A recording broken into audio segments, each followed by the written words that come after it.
Teravilja saagikus pannakse paika ikkagi erinevate elementidega.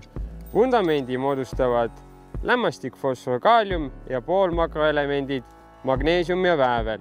Kvaliteeti tõstavad ja nii-öelda peenhäälestuse teevad ikkagi mikroelemendid, tsink, vask, mangaan.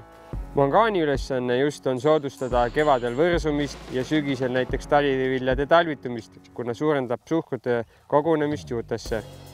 Tsink ja vask parandavad viljumist ja terade kvaliteeti, et oleks rohkem viljunud terasid pähikus ja sellega ka kvaliteet parem.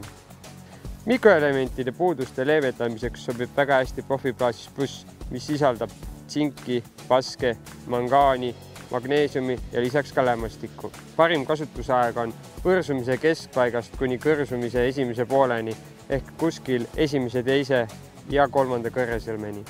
Magneesium soodustab taimes rohelise lehepinna teket ja mida rohkem on rohelist lehepinda taimes, seda suurem on ka taime fotosüntees ja kõikide muude elementide omastamine mullast.